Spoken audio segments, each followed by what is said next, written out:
Good morning friends, this is Sandesh. I'm a chartered accountant and today we'll be covering certain basic terminologies which is used in the accounting domain. The first such concept that we're going to cover is the entity. Just like you and I have a name, every businesses will have its own name like Wipro, Infosys, SBI, correct? The names of the business is what we refer to as an entity. The second concept that we're going to cover today, or the second terminology, is business transaction. A transaction is an event which involves exchange of money between the two persons. For example, let's say there is a company. Let's take for example Wipro Limited. It hired an employee whose salary is 10,000. Now, this is a business transaction because it can be expressed in terms of money. Third concept or the third terminologies that we're going to do today here is the cash transaction. Cash transaction is a transaction which involves the receipt or payment of a cash. Now, going back to the same example, there was one company known as Wipro Limited. It hired an employee and whose salary per month was 10,000. That means Wipro Limited has to pay 10,000 to the employee. So this is a cash transaction which results in outflow of cash to Wipro Limited. Now, if you look at the other example, let's say Wipro Limited, the government has approached Wipro Limited to make a software. And if the Wipro Limited makes a software, it gets 3 lakh rupees from the government. Now, this is a cash transaction, but here there is an inflow of the cash. The next transaction is the credit transaction. Now, credit transaction is a transaction wherein inflow or the payment or the receipt of cash is not happening immediately, but it is postponed to the future date. Now, going back to the same example, let's say the employee worked in a Wipro for the month of April.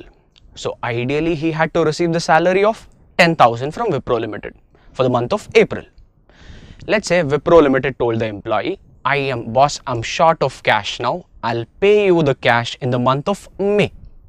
So the cash payment is not happening in the month of April, but in the month of May. This is known as the credit transaction. Next is the capital. Capital is nothing but the money infused or money brought in by the owner into the business. Now, every business to run successfully requires certain funds, and that fund is generally contributed by the owner. Let's say Wipro Limited started with a money of 10 lakh rupees. That 10 lakh is known as the capital. Next concept is drawings. Just like money can be infused into the business by the owners, the money can also be withdrawn from the business by the same owners. So if any money is withdrawn by the owners for their personal purpose from the business, it is known as the drawings. Let's say, for example, the owner has drawn 15,000 from the business money for his daughter's marriage. This 15,000 will be recorded as a drawings. Next one is the assets. Assets are those components held by the business for its use in the operations. Let's say there is a college.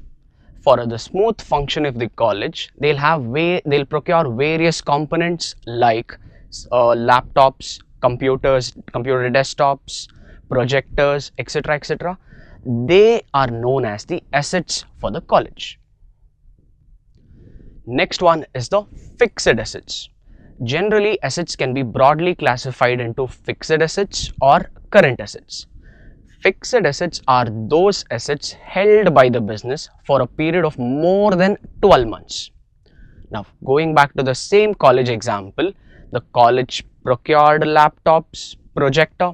Do you think they're going to buy a new laptop every six months, or the purchased laptop will be used for more than 1 year? Generally, they use it for more than 1 year, right? Hence, these computers, projectors will be classified as a fixed asset. Next component is the current asset. Any asset held by the business for a period of less than 12 months is known as the current assets. The example for the current assets could be cash. Normally, no business will keep the cash idle in their books. If they have cash, they will procure certain assets like projectors, computers, or they may deposit that cash into the bank account. Hence, cash is generally considered as a current asset. Next component is the liability. Liability means to pay something. So from the business perspective, liability means the business has to pay some money to somebody else. That's what we refer to as liability. Hopefully this video was helpful to you. Thanks for watching.